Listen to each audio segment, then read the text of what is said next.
Hello everyone, welcome to our first week of class. This is going to cover the first two chapters from the text, and we're going to just talk about an introduction to what is helping. So let's dive into the material. First of all, I want to say I hope that you've read the chapters. Always read the chapters before you kind of look at the lecture. Things that I might not cover everything in the book, but things that are in the book might show up on the quiz, so be sure you're up on that. So obviously in this first week, we're really talking about breaking down what is helping. So there are all types of helpers out there. In fact, many of you are going to go into different tracks and different paths and be helpers in all kinds of ways. I have taught students who were nursing students, who were nutrition majors, who were in sports education, and even people who were going into pre-med. I wish I had more of those students. Counselors, social workers, etc. So there are all types of helpers out there. But really what makes helping? The most basic level, right? Someone needs help, the client, and someone provides that help, the helper. And so generally the goal of helping is to assist someone in getting towards a goal or to accomplish something that they can't really, they're struggling to maybe accomplish on their own or aren't able to accomplish on their own. So there are, of course, many theories of helping because there are many professions in helping.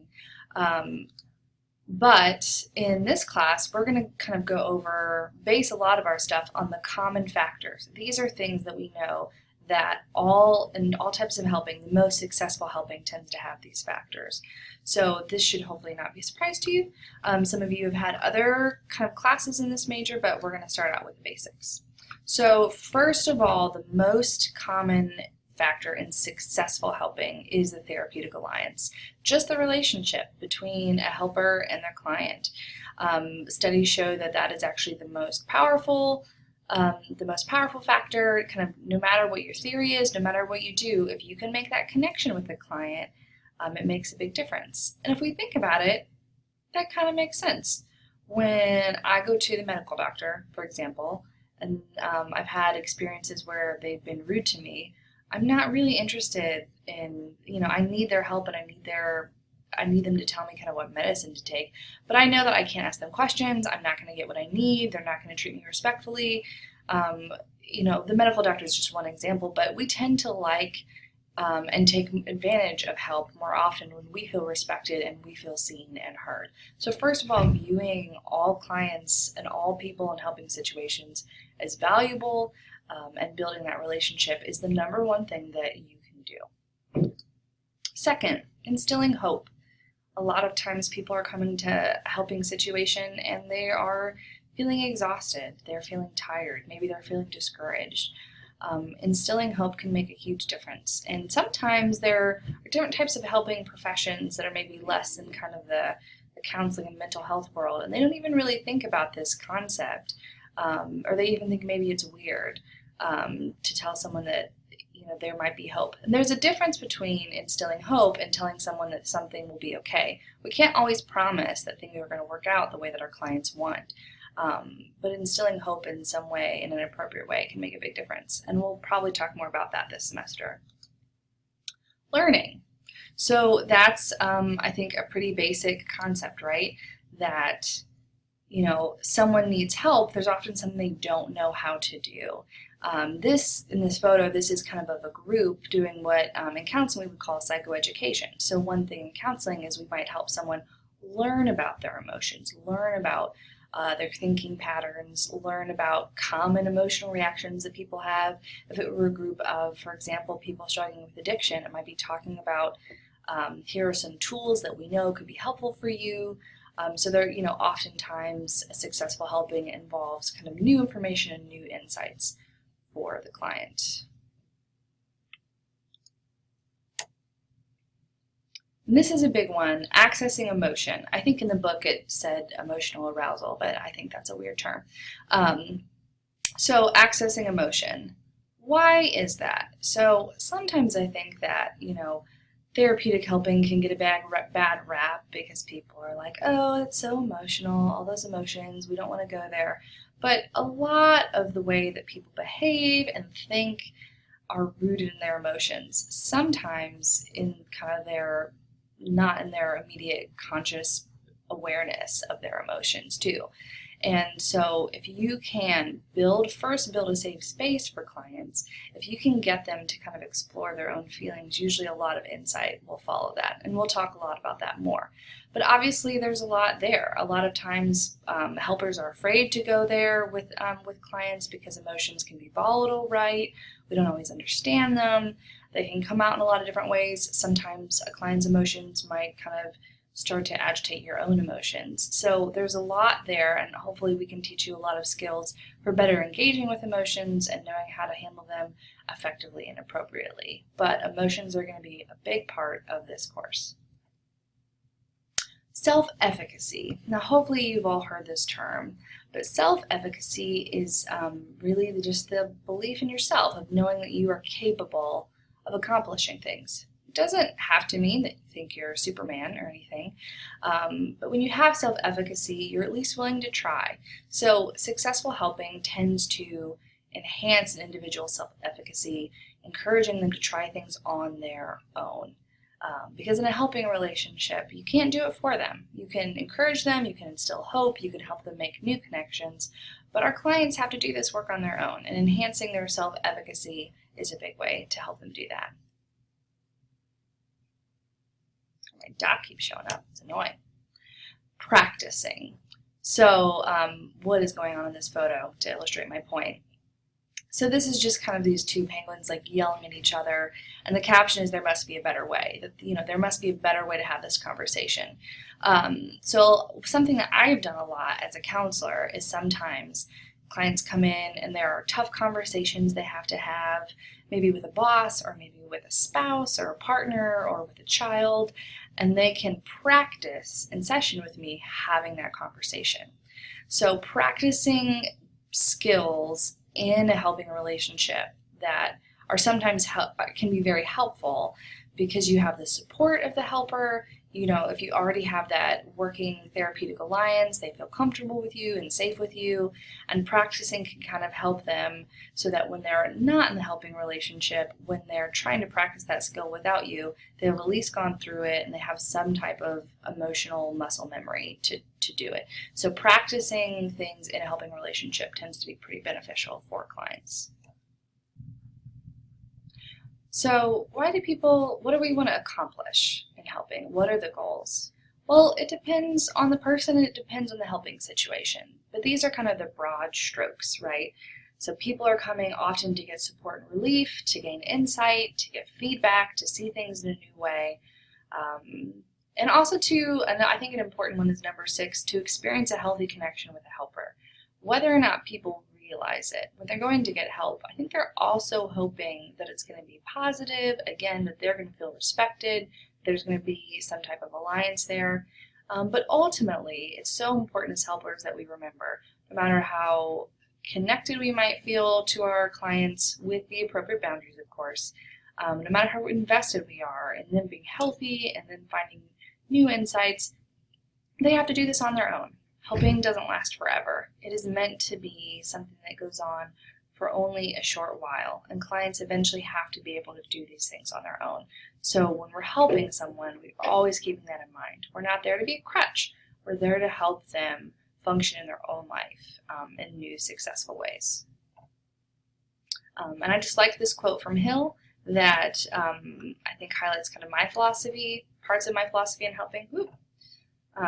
That the most effective helpers have the ability to assist individuals in determining goals that are consistent with their dreams, values, and abilities. Going back to the goals, sometimes the client's goals and our goals are going to be different. And sometimes maybe the client keeps hitting a rut and we need to encourage them to see things a little bit differently. But most of the time, the client getting what they want out of it is going to be the best approach. So there are some problems with helping that we're going to start talking about here from the get-go. I don't know where's my book. That, if we think about the fact that as helpers, our number one goal is to usually build that safe therapeutic relationship. There are some problems that can come with that. For example, the second bullet point, clients may develop dependency. They may feel like, oh, I have this great connection, this great relationship. It's helping me in my life. I will never let it go. They eventually do have to let go, and that can be really hard when a client is particularly dependent on you. Transference and countertransference. I'm going to post a video on these, but these are very important terms as a helper. Transference is when a client may sort of have these unconscious associations, and like maybe you remind them of their mother, so they start to connect to you like they're their mother, which is obviously problematic because you are most likely not their mother. Or countertransference is when we sort of have the same reactions to our clients. So a helper or client may project their feelings onto one another. Again, I'll post a video about that. Helpers can impose their values on clients. That can be really hard not to do. So mindfulness is so critical in being a helper, because when you're entering this like kind of personal space with your client, you want to be yourself, but you also don't want to kind of impose your own thoughts and beliefs on them. So there's a lot of tricky lines there, which we'll discuss through the semester. Another tricky thing is that sometimes you may find yourself working in an area outside of your competence. For example, I was just working at a clinic before I came to NKU where I saw people who, I'd assess clients who were sometimes homeless, mentally ill, addicted to something, a lot of different things together, and obviously I am not capable of helping all of those problems. So working with other professionals was a way to make sure that I was not working outside of my area of practice. But oftentimes there are a lot of people who have issues and they have more than one issue, and those things tend to get tied together. So it's important that you always practice within your scope. And then the one at the top that I kind of skipped over is that sometimes people come to get help and they find just enough relief to enable them to stay in tough spots. Well, what does that mean? Say you have, and I've had clients before who come in and they are in a bad relationship, but they don't tell me the whole truth about it. And so, I might give them some tips and tools for better taking care of themselves. And then they might end counseling prematurely and then later find out they didn't tell us the whole story. It was actually an abusive relationship. And, they were just, because they didn't, stay in counseling long enough to really get to those, issues, and actually ended up not being useful in the long run. So I'm always cautious when clients want to leave counseling quickly, just to make sure that they got the full story out. We'll have probably more conversations about that later this semester. So, but the basic thing to remember is that these are the only conditions for seeking help, is that a person is aware that there's pain or difficulty that they're experiencing, and that the pain or difficulty is greater than perceived barriers. And what does that really mean? People don't ask for help very easily. So first of all, I think it's really an honor when someone comes to you for help, because people tend to be really nervous about that. But it means that if they're in the place of asking for help, it has become too hard for them not to ask for help. So that's a very vulnerable place that they're in. And that's why we want to respect and honor when our clients. So through the semester, we're really going to highlight these areas, that to be a competent helper, it really involves these three things. First of all, you got to know your helping skills. So that's something we're going to work on this class. Those are the techniques, the different tools for how do you work with people and start to help them. 2, here at the bottom, facilitative conditions. What does that mean? That is sort of talking about kind of those common core areas we talked about earlier. Are you empathetic? Are you showing unconditional positive regard? Are you instilling hope? Are you improving a client's self-efficacy? Those things aren't just techniques, they're really philosophies, they're conditions. So are you someone who consistently attempts to show empathy to your clients in appropriate ways? And the third building block of that is self-awareness. Being a helper requires so much self-awareness. And it makes sense, right? Because in helping, you're the tool. It's you. That's all coming out of your mind and your heart. And so depending on what's, in there can affect what comes out. So you have to be aware of yourself. So a lot of the questions and things that we do in this class will, again, really relate on building that self-awareness so that you can know yourself better and be more effective as a helper. All right, so we've gone over some basic topics this week. And now I just wanted to ask you just a couple questions to reflect on your own. Don't worry, these aren't in the discussion, just for your personal thinking. However, these could be good things to include in your journals. Just as a side note, you don't have to, but these could be good prompts for that, which are due next week. First, why do you think certain people choose helping professions? For me, I have always loved being a helper. I think I have a lot of those skills, but also I had a pretty difficult childhood, and there was a lot of my own stuff that I had to work through. So sometimes that was an asset in being a helper, and sometimes there were extra things I needed to be aware of. Like I can't save everyone, I can't help everyone.